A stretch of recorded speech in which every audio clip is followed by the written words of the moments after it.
A heavy metal drummer must come to terms with his life as he rapidly begins to lose his hearing. I got to see this early as part of the Hamptons International Film Festival.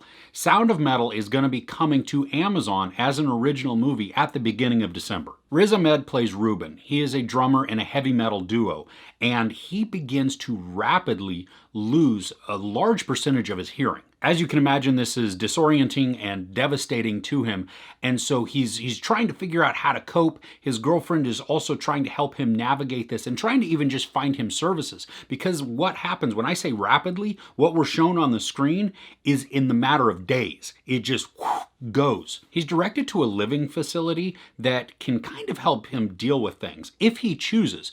And if he chooses that path, he can learn how to live as a deaf person. This is a powerfully crafted film. I mean, not only does Ahmed just kill it with his performance, but the sound design and the way that they shape this really put us into the character of Ruben's head and his full experience. Most of the film is hard-coded with captions, but there are moments where Ruben is experiencing things, especially at the beginning, where he's in an unknown environment, or he's trying to communicate and doesn't understand the language, and the captions disappear, because that puts us, as the audience, right into his footsteps and right in his place. So just as he's confused, we're confused also. We're really feeling exactly what he's feeling. I love how Ahmed is able to take us through such a vivid range of emotions. I mean, I felt his frustration, his loneliness, his abandonment, his isolation, and even his desire. I mean, everything that he did just emanated from him, and it translated so well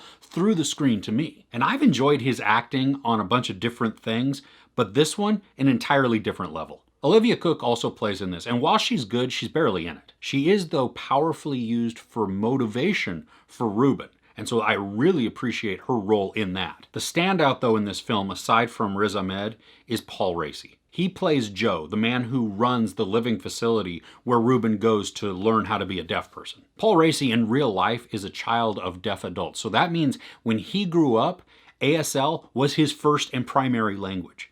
And that translates so well to the screen. I mean, his performance is absolutely stunning. The care and the concern, the compassion, the understanding, everything just emanates from him. This film has a rawness to it, which is awesome to see. And I'm not meaning that it's low quality, it's personal. And that's what makes this film so amazing, is that it is so intimate. I mean, sometimes even the camera is right up in the face of the character, so we are looking right into their eyes and we are truly seeing their emotions and what they're feeling. There's also a moment where a scene ends with a quivering exhale, and it carries so much weight and so much power. It's devastating. I think it's also worth noting that the director, Darius Marder, this is his first feature film. He's done documentaries before, so he's not a stranger behind the camera, but to make such a powerful and awesome film right out of the gate as a feature film, whoa, that makes me excited for what else he has coming up in his future. I'm not really sure what the Oscars are going to look like this year, or if there's going to be any type of award season, because, you know, we've barely had any actual theatrical releases. Most of them have come video on demand or to streaming platforms. But if they do, 3 lockdown nominations, if not wins, should go to Best Actor for Riz Ahmed, Best Supporting Actor for Paul Raci, and then Best Sound Editing and Sound Design. Because this film, the sound design really does help to put us into what it sounds like to be Ruben. I mean, I believe that they did 2 years of sound design and crafting before they even began filming. My wife has significant hearing loss, and this was an emotional film for her. She said it was really accurate, as the sound in the film would transition from super quiet to loud or metallic-y, tinny, scratchy, distorted, all of these things that are really unnatural if you have full hearing. And so to hear that as a hearing person and to be able to now understand what somebody who doesn't have hearing or is going through significant loss is hearing, I mean, it's powerful and it touches you.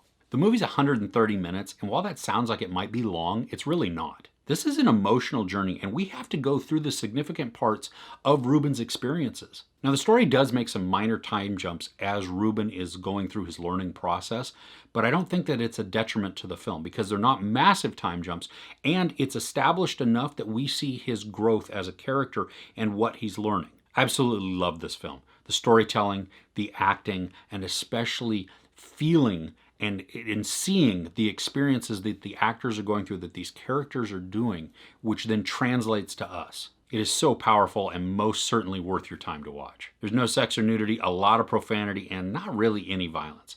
I give Sound of Metal 5 out of 5 couches. Are you a fan of Riz Ahmed? What's a favorite of his performances for you? Let me know in the comments below.